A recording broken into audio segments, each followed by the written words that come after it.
I'm going to put the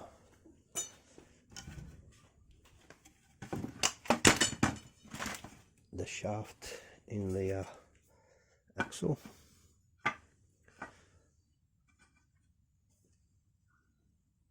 And then I'll put the wheels on at the end.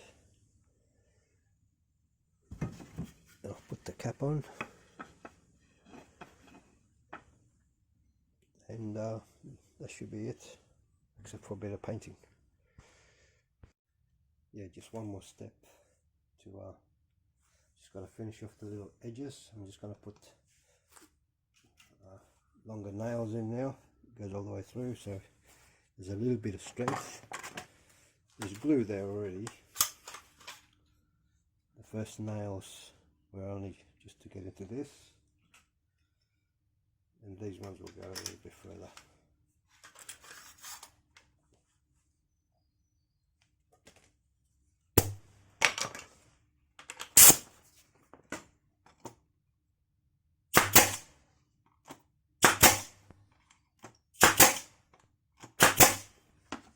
This one on this side.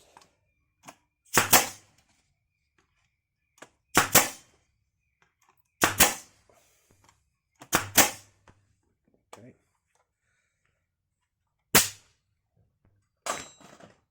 And the next step, I'm just going to round these edges off.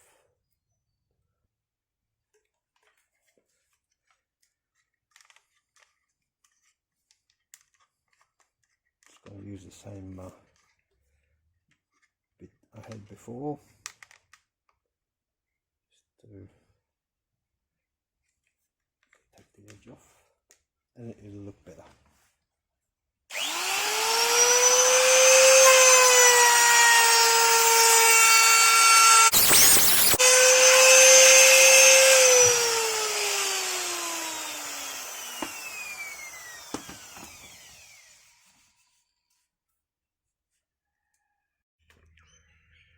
Okay, the other component to the set of wheels is the axle.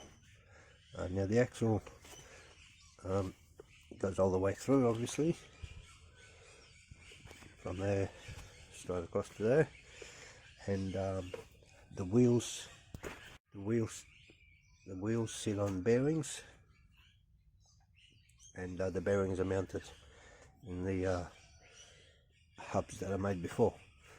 I'm just going to quickly show you how I make the axle. I start off with 70 by 35 studs. I rip the top centimetre off, centimetre and a half. Then I use the router to cut a groove in it. I've got one of these already grooved.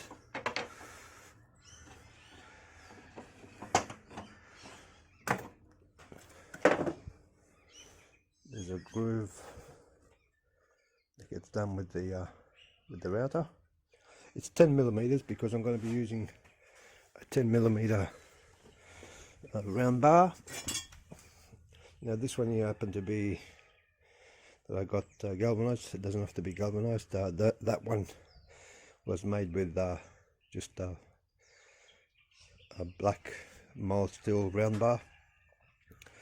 The bearings have a 10 millimeter inner diameter.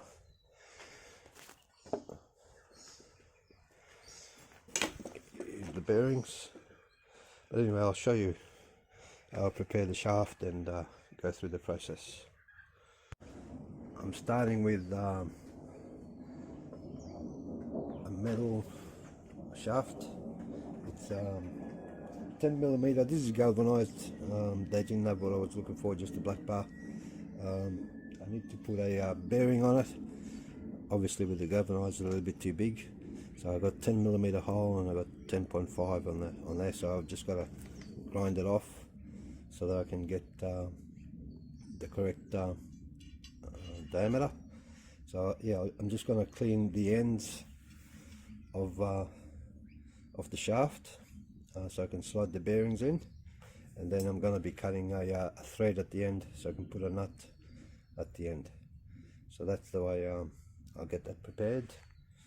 I'm just using a grinder just to grind off the galvanizing. Just takes a few minutes just to grind it off like that. I'll be back, I'll show you what it looks like. Okay, just cleaned off a little bit and the bearing slides on.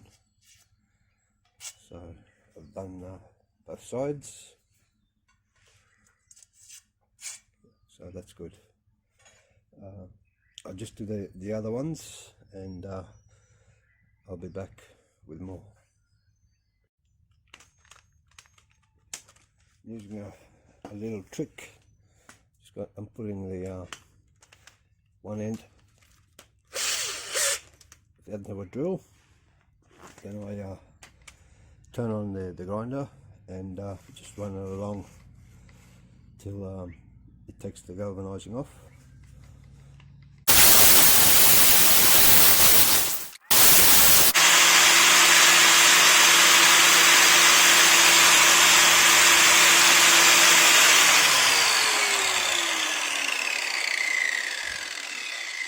That's the way you grind it, your shaft.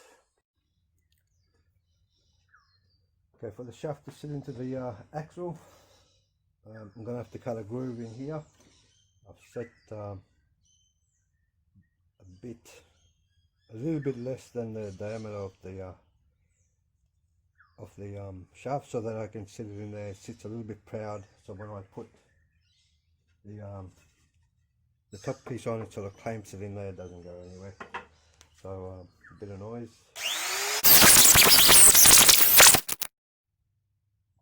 Okay, axle time.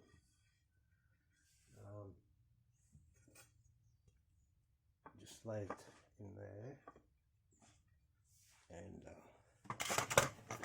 drive it in, drive the shaft in.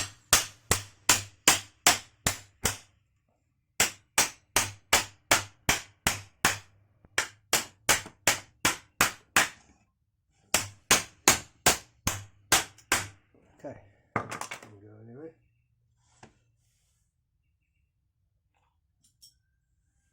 Now just to see if my measurements are correct.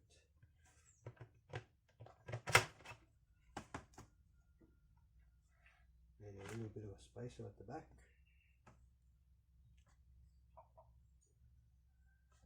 We've got these little spaces.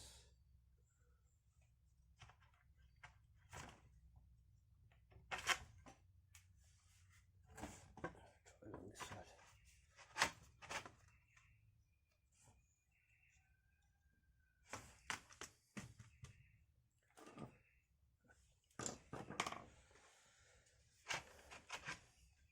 Yeah, so now it's just fitting it. I've made this little spaces. I've got a washer that goes in there. The washer holds this down when I screw it down, and it holds itself together with the nuts I put at the end. You should see my nuts. I'll show you my nuts in a minute. Okay, I've put the shaft in there. I had to make sure it was the same distance from here on the other side. So I've tested it, I've got all my bits and pieces. So basically there'll be a washer, a spacer, where's the spacer?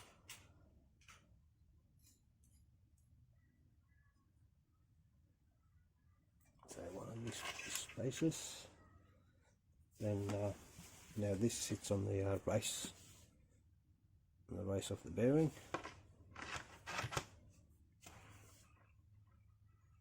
Just like that. I'll put a little spring washer there, another washer, and yeah, this is my nuts. First time I got nice little polished nuts so no one can get scratched, and yeah, this will go in here and the wheel spins around, so the weight is taken up by the bearings and the center bearing spacer, or the other tube that I've got in there, and I'll do the same on the other side. And when I tighten these up and tighten the other side up, the timber itself will become the everything that holds everything together. So it's fairly permanent. It's pretty strong. Probably overkill for what it needs to be done, but it's still, you know, because of the MDF and the way it's put together, it's not for high speed. A little bit more care, a little bit better material, then yeah, you can make it for a bit higher speed or more loads. So anyway, I'll put them all together and see what it turns out like. Okay, all together, ended up with 4 sets, or 5 with the original one, but yeah, they came together quite well. Here's a bit of a test. Pins, that's not 100% straight, it just needs a bit of willow lining. Also the MDF has a little bit of warpage, but for what I'm using it for, it's pretty good. Yeah, see, so basically that's the way it is. I'll put some paint on it and it's all done. Anyway, that was my little adventure into wheels. Hope you enjoyed. See you later.